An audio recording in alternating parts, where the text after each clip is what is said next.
We start off with the red heifer ceremony, the very elaborate ceremony and process that's done to produce the special ashes that are sprinkled upon people that become impure, that have come into contact with the dead. We have the death of Miriam. Miriam is Moshe's older sister. She dies, and when she dies, the well of Miriam, the well of water that has been producing for the nation for almost 40 years, that ceases. And God tells Moshe, go speak to the rock, and it will emit water. Instead of speaking to the rock, Moshe strikes the rock, and that sin, that sole solitary sin, condemns Moshe and Aaron to pass before the entrance to the land. And then we begin a lot of discussions about the wars of conquest and the negotiations on the east bank of the Jordan. So we have the negotiation with Edom. Edom is, of course, the descendants of Esav. We want to pass through. We're not going to make any problems. We'll pay for passage. That is refused. The nation veers away. We have the death of Aaron, the succession of Elazar. We have an attack by Amalek.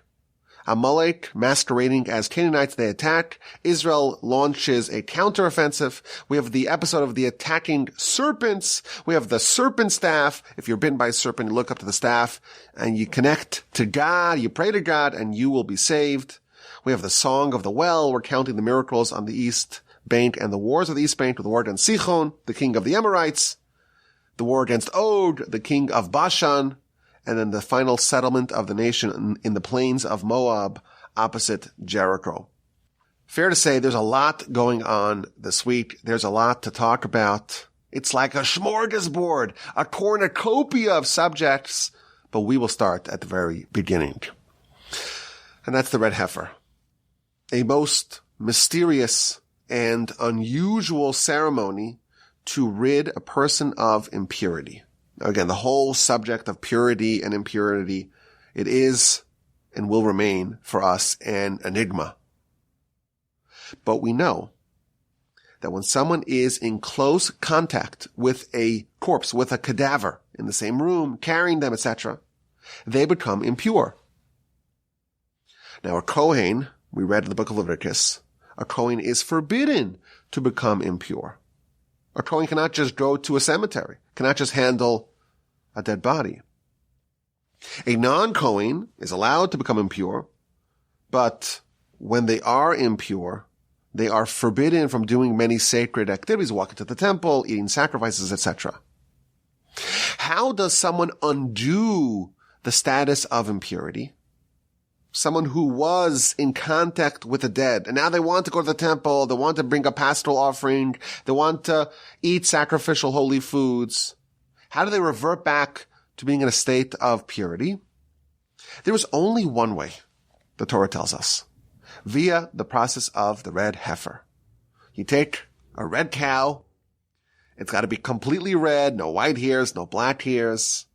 It cannot be blemished, can't have any physical flaws. It cannot be one that was used for work. It can't have a yoke that went on top of it. And you have to slaughter this animal. But you don't slaughter it where other sacrifices are typically slaughtered, namely in the temple, in the tabernacle. You slaughter it outside the camp, outside Jerusalem. And it's slaughtered by a commoner, not a Kohen. There's a Kohen there to oversee it, but it's slaughtered by a commoner. And then you have this dead, massive red cow, and then you burn it. And in that fire, you throw a concoction, cedar wood, hyssop, crimson thread. You also add some more wood to make a lot of ashes. And what you're left with is a massive mound of ashes. Those ashes are the magical potion for the purification of those who became impure. You take those ashes, you mix them with some fresh water, and you sprinkle them upon someone who was impure. This is done over the course of 7 days of purification, and the person is purified.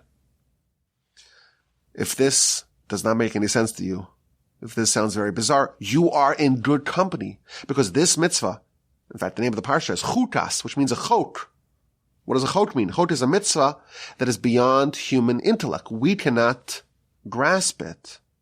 With the exception of Moshe, no human has ever cracked the code of the red heifer. But we read it, it's part of the Torah, and we understand temples rebuilt, please God, we're going to have to find a red heifer because all of us are considered to be impure in contact with the dead, and that doesn't go away unless we have a red heifer and this process. Now, immediately after the red heifer episode, we have the death of Miriam. Miriam's a very significant character in the Torah. Moshe's older sister, of course. She was one who was watching him when he was put on the Nile. She's a prophetess, we're told, after the splitting of the sea. She led the women in song. She's married to Caleb, that we read about a few weeks ago, one of the righteous spies. Her son is Hur, another hero of the story. And she passes, chapter 20, verse 1. The nation of Israel, the entire congregation, they arrived in the wilderness of Zin in the first month, and Miriam died, and she was buried. Now, there's a very interesting note about this verse. This verse, chapter 20, verse 1 of the book of Numbers, it marks the beginning of the narrative of the Torah from the end of the 40 years. The story of the Jews in the wilderness is 40 years. And we're told what happened at the beginning, and we're told what happened at the end. It's like a barbell. And we're told almost nothing about what happened in the interim. Rashi notes, the verse says that the whole nation came, but it says the children of Israel came, the whole nation. There's some extra words. So Rashi tells us this is the entire congregation, because everyone who was designated to die in the wilderness has already died. After the sin of the spies, the nation was condemned to all perish. All the adults will perish before the entering of the land, and their children will inherit the land. This is already at the end of that. All those who were designated to die are dead. And therefore the entire congregation in its entirety, every person who will enter the land is accounted for, and they have arrived in the wilderness of Zin. So it's an amazing thing. This event occurs 38 years after all the wilderness events that we have already read about. Effectively, the whole Torah from the middle of the book of Exodus is telling us about what happened and what was learned over the course of 40 years in the wilderness. And up to this point, chapter 20 of Numbers, it's all about the events of the first year and a half of those 40 years. And from this point forward, until the end of the Torah, it's only dealing with what happened in the last year, meaning that there are 38 years in the middle that we're not told anything about. We are told that Moshe had a lower level of prophecy during those intermediate years, and we know that they traveled from place to place, and we know that they had uninterrupted manna for those 40 years. But the Torah only tells us what happened at the very beginning and the very end. Now, isn't it interesting that the very last thing that we're told from the first era is the red heifer? And the very first thing that we're told from the last era is the death of Miriam. There is a juxtaposition here of two parts of the Torah. One of them comes at the very end of the narrative from the beginning of the 40 years.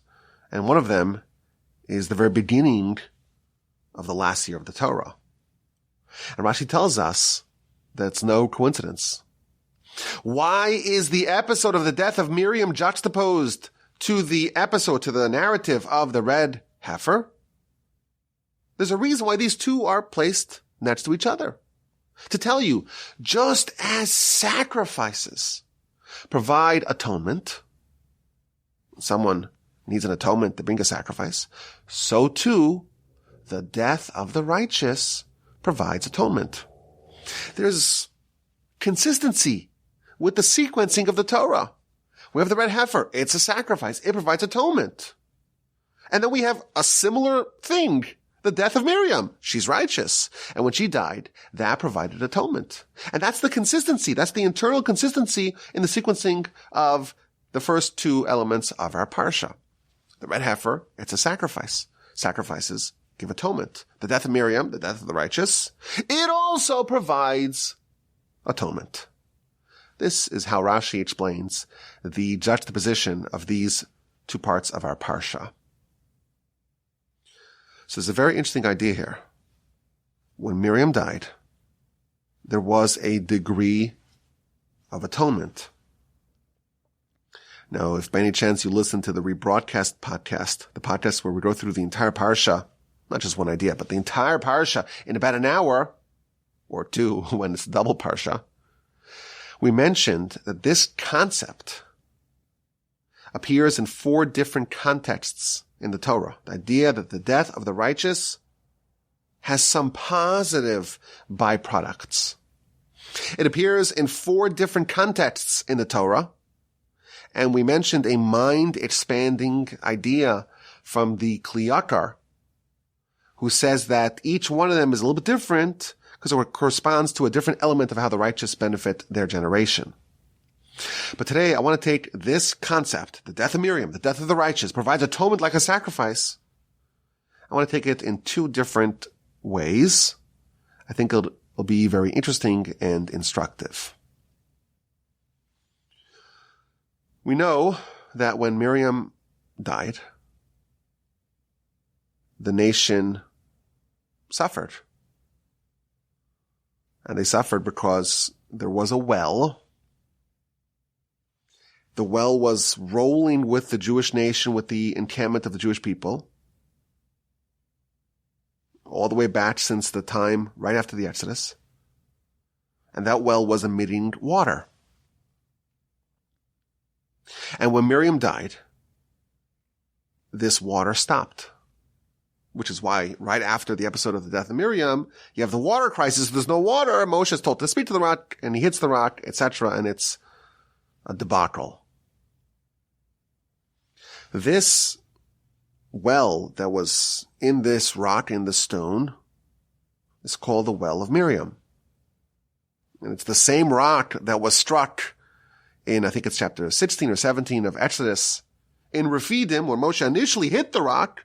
That same rock has been following the Jewish people and emitting water for almost 40 years.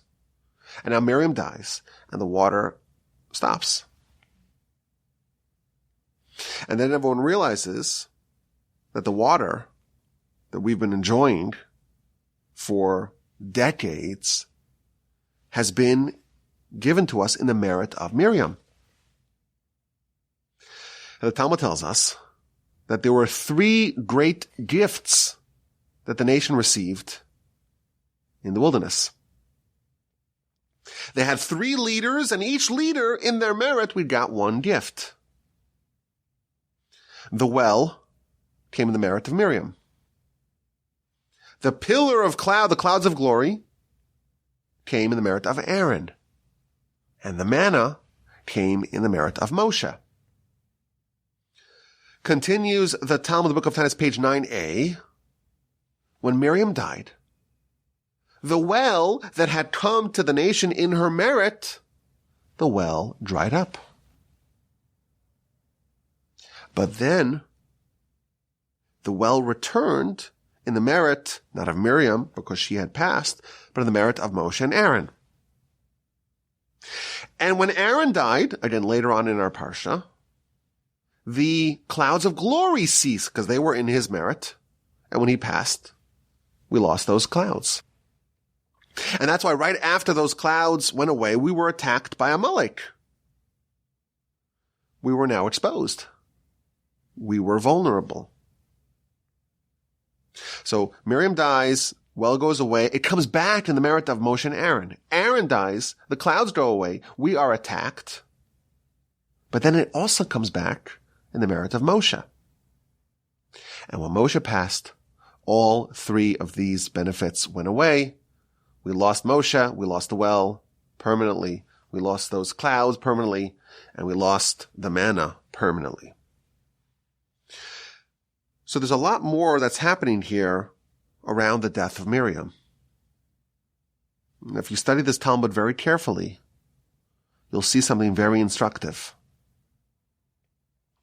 After Miriam passes, the well goes away. After Aaron passes, the clouds go away. But then they come back. Why did they come back?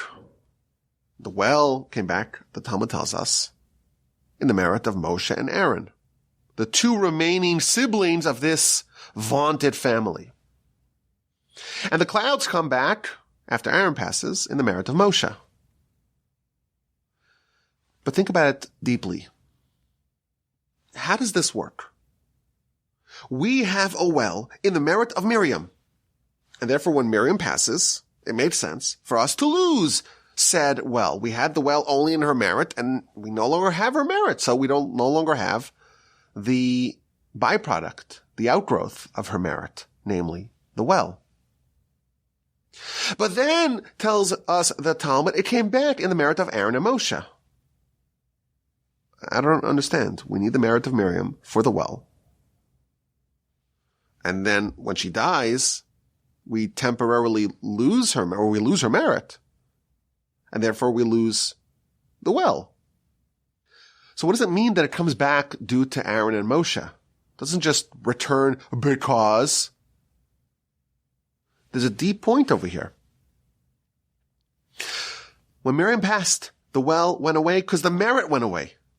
When it came back, it was only because the merit of Miriam came back. This is the deep idea here. The death of the righteous provides atonement. Why? It doesn't just happen because. When someone great passes, there's an opportunity that arises. There's an opportunity to aspire for greatness that arises. Someone like Miriam passes.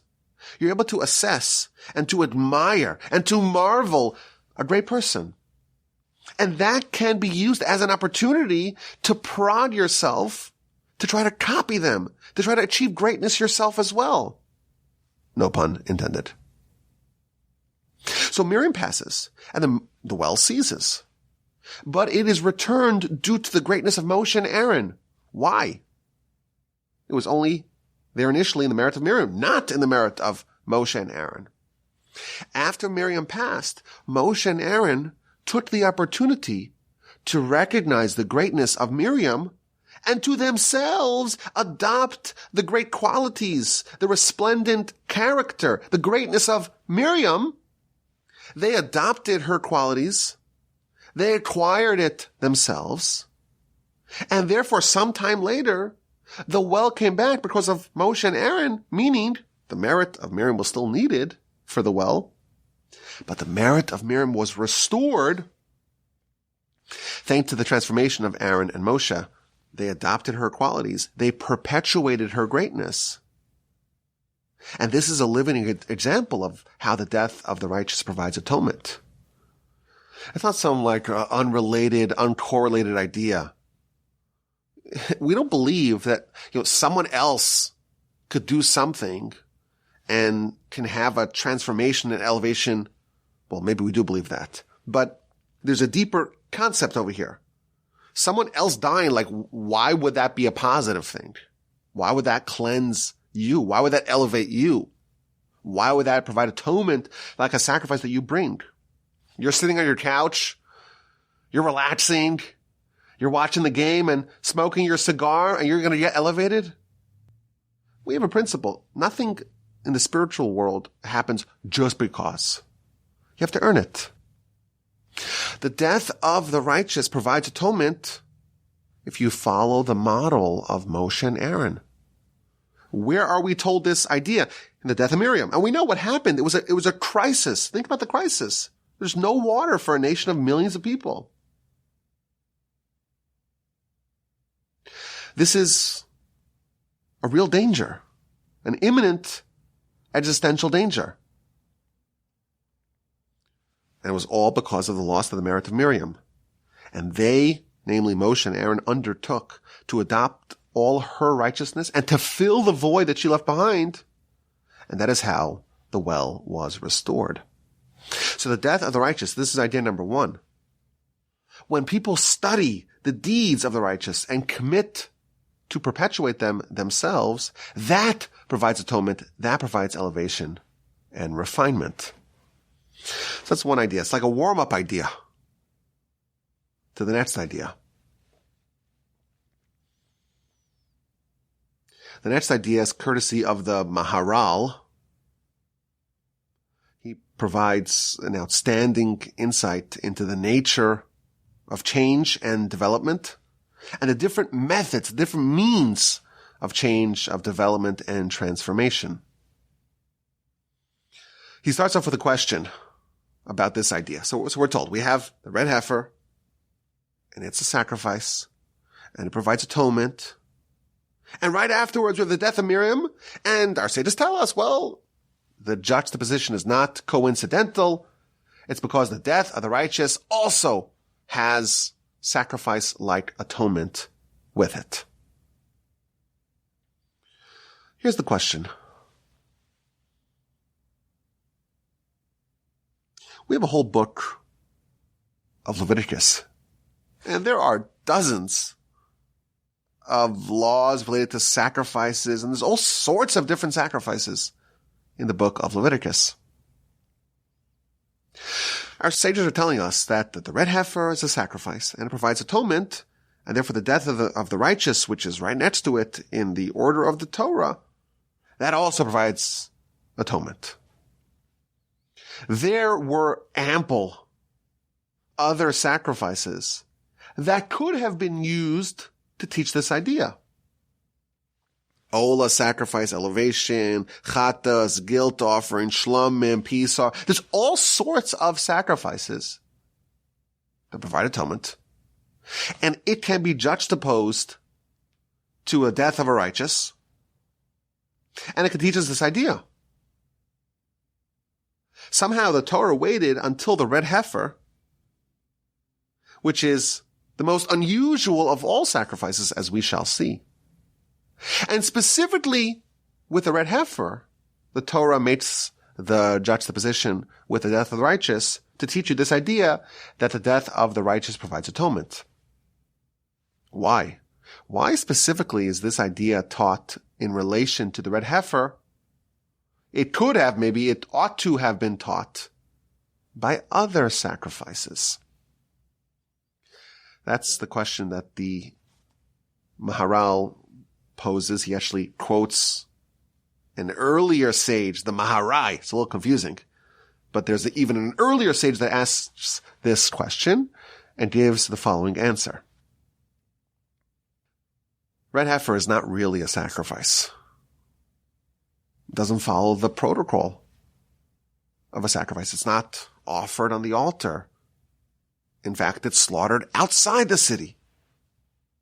Any other standard, ordinary sacrifice would be considered invalid if slaughtered outside the temple. So we have a sacrifice, but it's not really a sacrifice. It doesn't follow the rules, the protocols of sacrifices. Yet the verse in our Parsha, 19:9, calls it a chatas, which is the name of a sacrifice. It's called a purification. It does resemble, to some extent, a sacrifice. And therefore, says the Maharai, it is apt, it is fitting to compare this non-sacrifice sacrifice to the death of the righteous. The death of the righteous is also not a sacrifice. And therefore, it's most fitting, if we're going to compare something to the death of the righteous, it should be something which is kind of like a sacrifice, but not really a sacrifice. That's what he says. Now, if you think about it, there's a deep idea here. There are different types of sacrifices. You have an ordinary sacrifice or a standard sacrifice. It follows certain rules. And yes, there are different details. There are myriad different details in every sacrifice. But there is a basic structure that is similar with all ordinary sacrifices. And then you have the red heifer. It's not technically a sacrifice. It's not slaughtered in the temple. It's not offered upon the altar. But it is called a sacrifice. It has some elements of a sacrifice. And both provide atonement. Both provide purification. Ordinary sacrifices, of course, provide atonement and cleansing, each sacrifice in their own way. And the red heifer also provides atonement, but in a different way. In our Parsha, the final verse of chapter 19, Rashi tells us that the red heifer atones for the sin of the golden calf. 40 days after the Sinai revelation, the nation is doing the golden calf. They miscalculate when Moshe is supposed to come down with the tablets. And he comes down and he shatters the tablets. And this is one of the seminal events in the Torah.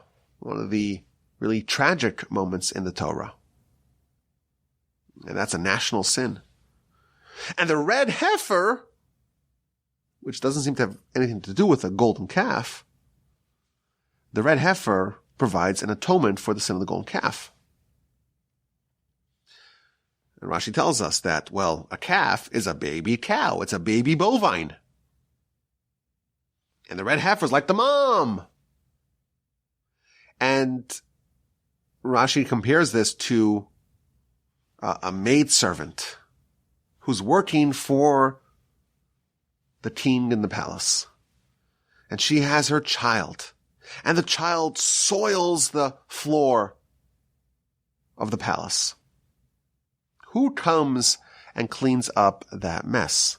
The mom does. Similarly, the golden calf, the baby cow, makes a huge mess in the nation. And who comes to wipe things up, to clean things up? It's mom, the red heifer.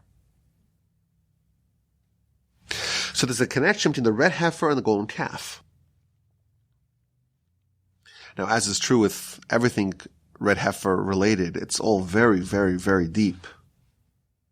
So we're just scratching the surface here. There's a connection. There's, it's not just this is the baby cow, this is the mama cow. There's something deeper going on over here. We're told that the Sinai revelation, it was the rectification of the sin of Adam. Adam, he sinned. He absorbed and imbibed the influence of the serpent. And he had the noxious venom of the serpent, so to speak, coursing within him. Adam was really supposed to live forever. Adam was supposed to be immortal. But when he ate from the tree, as God told him, you're going to die, meaning you're going to be someone who is mortal. You're going to necessarily die. So the fate of humanity since the sin of Adam was temporary. We're going to die. At Sinai, the nation was transformed. We became like angels. And the sin of Adam was undone. The venomous elements of that sin, of imbibing the fruit, those elements were purged. The nation was restored to the level of Adam before his sin. We became immortal again. And thus, for those 40 days, we were like Adam in the garden. And that came crashing down with the sin of the golden calf. The sin of the golden calf is a mirror image of the sin of Adam. That diminished humanity, or at least the Jewish nation, once more.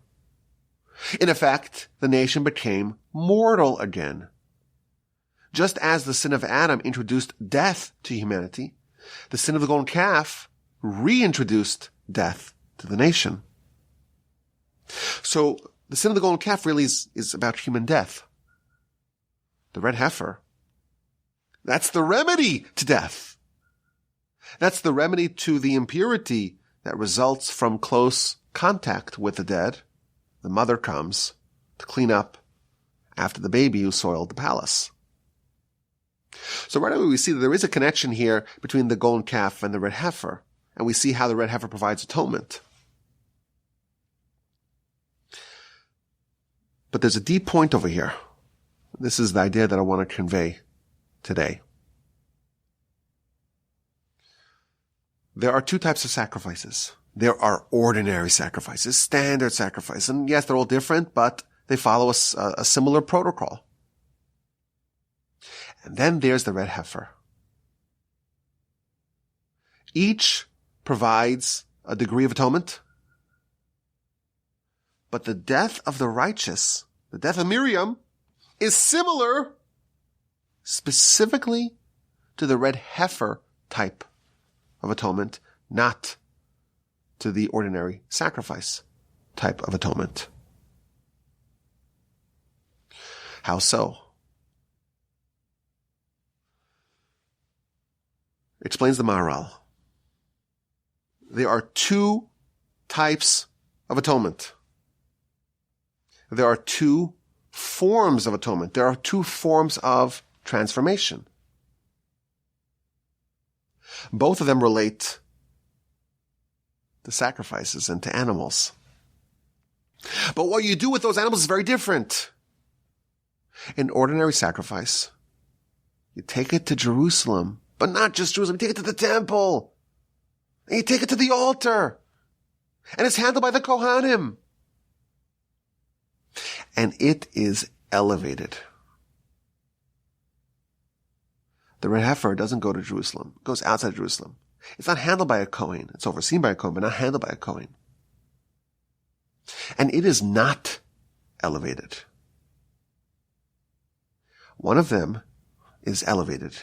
One of them is incinerated. There are two ways to transform an animal. When we say animal, that's another way of saying bodily instinct. We are hybrids. We're half animal, half angel. Body, soul. Our sins are all the byproduct of our body. And when we're doing animal sacrifice, it's not like we have some idea to torture animals and we like to watch them suffer. In fact, the prohibition against making animals suffer, we've had it for thousands and thousands of years. It's a debate. Is it biblical in nature? Is it rabbinic in nature? But thousands of years ago, we've already said it's prohibited to cause any animal any pain, unless it's for human benefit. So what's the deep insight of sacrifices? It's showing us what we need to do with our own animal. It's guiding us how to deal with our own crisis that we have of identity between the animal and the angel waging war within us. And there are two ways to do it. You could take the animal, bring it to the temple, bring it to the altar, have it managed by the Kohanim, and offer it and elevate it up to God. And then there's another way. Take it outside Jerusalem, not handled by the Kohen, and have it burned. In the Torah, there are different words that are used to describe the burning of animals as a sacrifice. The process is identical. It's fire. You put the animal in the fire and it burns. And it's turned into dust, ashes. One of them connotes elevation, transformation, haktara.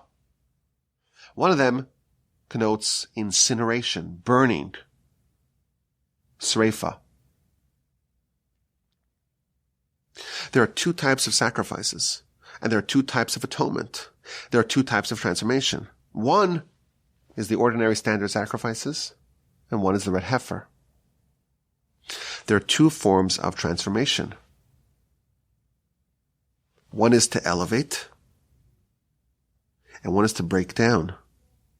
One is to offer to heaven on high, and one is to eliminate. And both are going to provide atonement and transformation, but in very different ways. The verse tells us that a sacrifice provides a pleasant aroma to God. Reach nichoach lashem. Now, we're sufficiently trained to know that it's not a gift for God, and God is not corporeal. He doesn't smell our aroma. We know that the essence of a sacrifice is where a human is saying, I'm going to take my body, my animal, and I'm going to elevate it to God. I'm going to dedicate it in the service of the Almighty. And I'm not just going to say, well, my soul will be dedicated to God. Even the physical, even my body. And that's the elevation. That's what it means that a mortal man, and not just the soul, even the animal parts of man, can do something that can be described as pleasant for God. Think about what that means. Think about what that implies about human potential. We have the ability to take our animal, our physicality, our body, and to do something desirous by God with it. That's what a sacrifice is, the ordinary sacrifice. It's a statement. Yes, I have animal-like tendencies and weaknesses and instincts and flaws. But my body can serve as a means to provide a pleasant aroma, whatever that means, for God. My body can be dedicated for heaven. My body can be changed. It can be transformed into something beautiful, something holy, something eternal. Our animal, our internal animal, can find some place in the Almighty's temple. It's a mind-bending idea.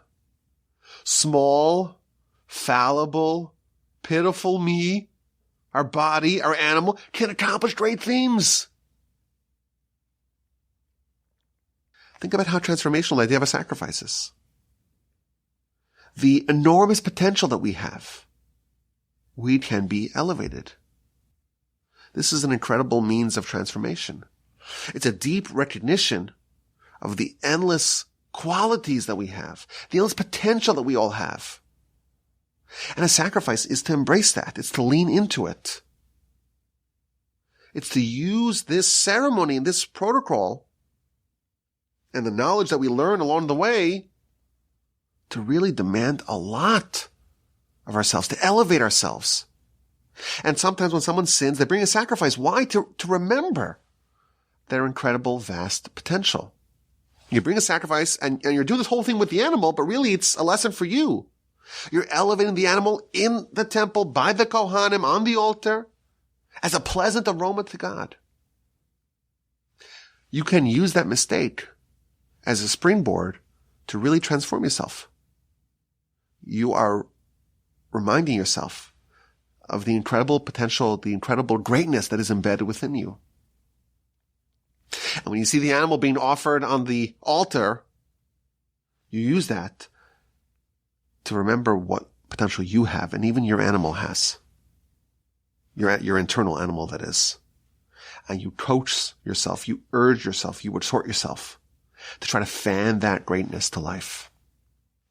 That is the transformation of ordinary standard sacrifices. There's another way to change everything. There's another way to be completely transformed. And that's the red heifer. Now it's a red heifer. Red always spells trouble, we know. Esav was red. Kabbalistically, red is always symbolic. I think it's even true in our own psyches. Red is symbolic of sin and problems. This is a very different process of taking an animal. You don't bring it to the temple. You don't offer it on the altar. You take it outside. And you don't even elevate it. You burn it. You incinerate it. And it's not elevated to God. It's not a pleasant aroma to God. It's being burned. It's being eliminated. You're reducing it to ashes. The ashes is what you want. You want nothing to do with that animal. This is the exact opposite approach. This is not an exercise in recognizing your limitless potential. It's the opposite. This is a means to recognize your weakness, your fallibility, your vulnerability, to see where you are exposed, where you're flawed, to see what parts of you have no place in the temple, and to take it outside the city, and to eliminate it, and to burn it. They're both called sacrifices, but they work in opposite ways. One is discovering your potential and trying to embrace that and lean into that and channel that. And one is a process of discovering your flaws and divesting them from yourself and taking it outside and burning it and getting rid of it, finding your weaknesses and neutralizing it. There are two types of sacrifices. Ordinary sacrifices, they are elevated as a pleasant aroma to the Almighty. And then there's the red heifer, and that's not elevated, that's burned outside the city. And yes, both provide atonement, both provide cleansing, both provide purification, but in opposite ways. The sacrifices remind us of our limitless potential. We, even our physicality, can provide a pleasant aroma before God. And the red heifer reminds us of our flaws, of our weaknesses, of our shortcomings, of what we need to burn outside the city. One of them is a process of deviating from bad, and one is the process of embracing good. And they're opposite approaches.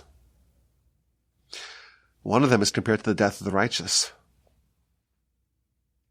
There's a reason why the death of the righteous is compared to the red heifer and not the other sacrifices. There is a process whereby you can recognize how small you are and how flawed you are. You see someone who's great and they've passed, and you compare yourself to them and you remember effectively your flaws. You think about the golden calf. You think about the soiled mess in the palace. You ruminate on your flaws and your vulnerabilities and your weaknesses. That is the process that can provide atonement, but what type of atonement? The red heifer type of atonement. It's very interesting that we have all sorts of sacrifices. And the very, very last one that is mentioned is the red heifer. All of Leviticus, with all the sacrifices, during those first year of the 40 years, it talks a lot about sacrifices. And the absolute last one is the red heifer. There's another lesson here. There are two ways that we can transform ourselves. We could discover our great potential and embrace that and channel that and try to elevate that as a pleasant aroma to the Almighty. And then there's the opposite process of discovering your flaws and eliminating them. Which one do you do first?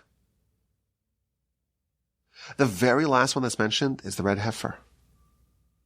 First, you need all the standard sacrifices of their manifold variety.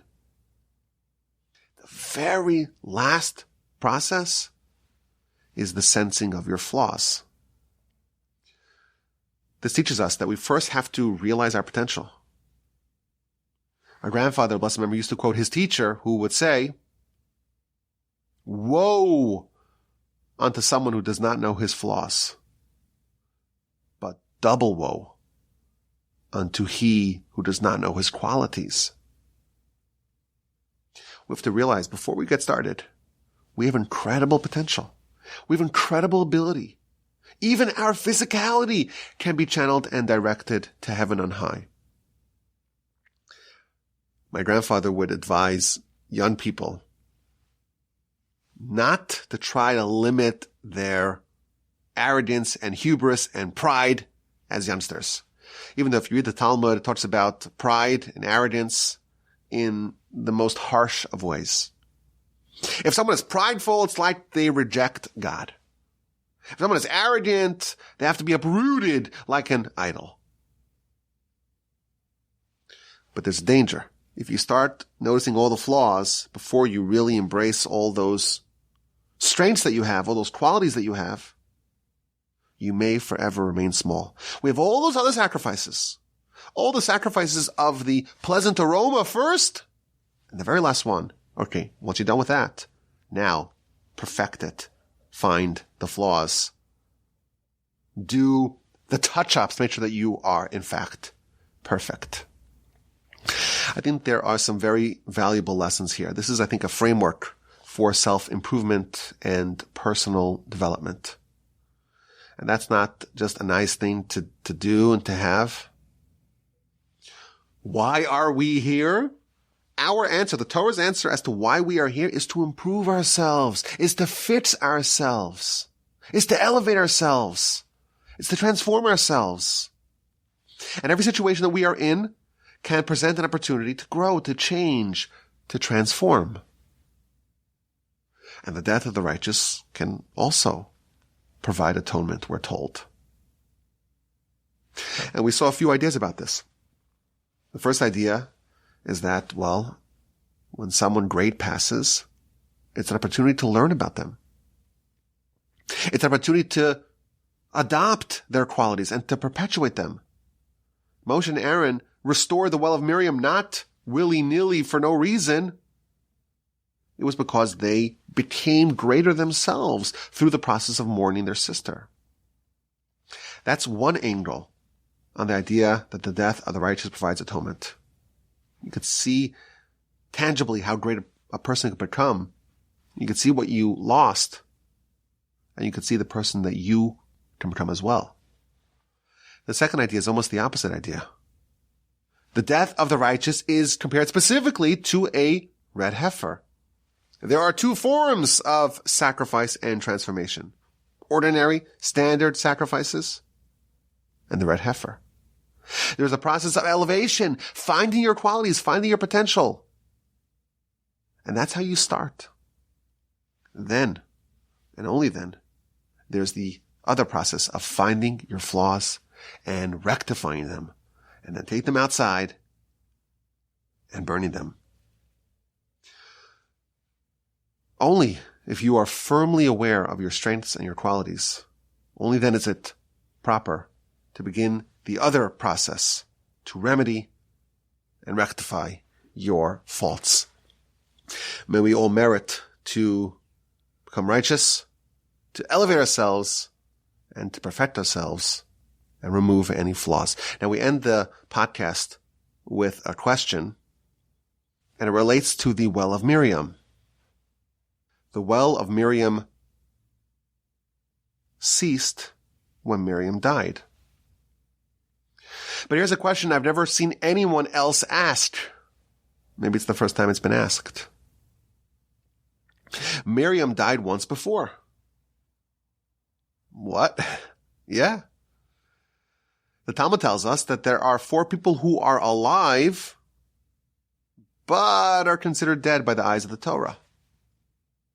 And one of them is someone who has tsaras. And Miriam, at the end of Parshas Beha'aloscha, she had tsaras. Yet, the water did not stop when she died the first time. And the question is, well, if there is a rule that if we have something in the merit of someone and they pass, we lose that thing, how come when Miriam passed the first time, the well did not cease? Why is that form of death not one that stops the benefit that the person bestows upon the community? That's a good question. I think most of y'all could probably think of an answer. Because after all, they're still alive, right? I think it's a clever question, so we'll share it. But I want to share another question. The Talmud tells us we have the manna in the merit of Moshe, and the clouds of glory in the merit of Aaron, and the well in the merit of Miriam. And then when they died, they lost it. Sometimes they came back, but when Moshe died, they all ceased. That is featured in the Talmud, as we mentioned, the book of Tainus, page 9a. However, in the book of Bava Metzia, on page 86b, it tells us something contradictory. It tells us that we received these three things, the manna, the pillar of cloud, the clouds of glory, and the well, in the merit of Abraham. When Abraham fed those angels, he gave them food. And in that merit, we got food. We got the manna. And he gave them shade, and he stood over them. And in that merit, we got the clouds of glory. And he gave them water. And in that merit, we got the well. So we have two teachings in the Talmud that are both purporting to tell us the merit that earned us the manna, the clouds, and the well. And in one place we're told all three came from Abraham. And in a second place we are told that the manna came from Moshe, or in the merit of Moshe, the clouds in the merit of Aaron, and the well in the merit of Miriam. Interesting contradiction. So the Parsha gives an answer, and I think it's an answer that we could probably develop into a nice principle. He says like this: both are true. In the merit of Abraham, we got all three. And in the merit of Moshe, Miriam, and Aaron, we got those three. The merit of Abraham, that would only suffice to initiate these three things. But to perpetuate it for 40 years, that was not in the merit of Abraham. That was in the merit of Moshe, Aaron, and Miriam. An interesting idea.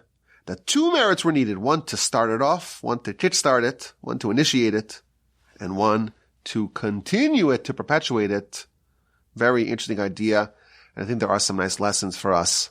Maybe in everything in life, we need double merits if we want to have it, and to have it for some time. I thank you for listening. You have an incredible rest of your day, a splendid rest of your week, and an incredible, wonderful, uplifting Shabbos. And please God, with the help of the Almighty, we will talk again next week. And as always, my email address is rabbiwalby@gmail.com.